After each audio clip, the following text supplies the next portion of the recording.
All right, now I'm going to have to ask about the president because you talked about testing and how important it is, and Admiral Giroir and I know how important it is. At his rally over the weekend, the president said, and I quote, "When you do testing to that extent, you're going to find more people, you're going to find more cases. So I said to my people, slow the testing down, please," unquote. And this morning he said he meant this. So Dr. Fauci, do you agree with that? Does it make sense that to safely open our economy, we should be limiting the number of tests rather than ensuring that anyone who needs a test can get one? And you don't have to mention the president. I did. But tell us about the testing. And so I, as a member of the task force, your microphone is on. Sorry. I, as a member of the task force, and my colleagues on the task force, to my knowledge, I know for sure, but to my knowledge, none of us have ever been told to slow down on testing.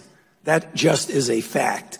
In fact, we will be doing more testing, as you've heard from Admiral Giroir, not only testing to specifically identify people in the identify, isolate, and contact trace, but also much more surveillance if you want to get your arms around and understand exactly what's going on in community spread.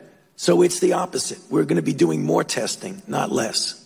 And then let me just ask the same question of Dr. Redfield. Do you agree with the president on this? Do you think we should be testing more people? You don't want to talk about the president. Just tell us if you think we should be testing more people. Yes, Dr. Fauci said, all of us have been and continue to be committed to increasing readily, timely access to testing. We've made a marked improvement. We still have a ways to go. One of the key things, as Tony mentioned, is surveillance, expanding surveillance because of the asymptomatic nature of this infection. And in doing so, we're looking at ways that can really substantially enhance testing by potentially pooling samples. So right now, as Gerard said, we're doing 500,000, 600,000 tests a day. If we can pool samples 5 to 1, that would bring it to 3 million tests a day. So we're continuing to try to enhance testing. It's a critical underpinning of our response. Thank you, Dr. Redfield. I recognize Mr. Walden now for 5 minutes. Thank you, Mr. Chairman. Let me go straight to the question that my colleague asked. I'll just ask each of you for a yes or no answer. Has President Trump ever directed you to slow down testing for COVID-19 in the United States? Dr. Redfield? No. No, sir. No, Congressman. Thank you.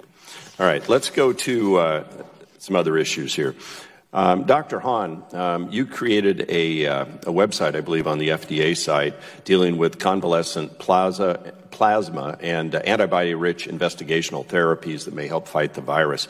What's the status of the research into the effectiveness of convalescent plasma in fighting COVID-19? What do we know right now? Thank you, Congressman Walden.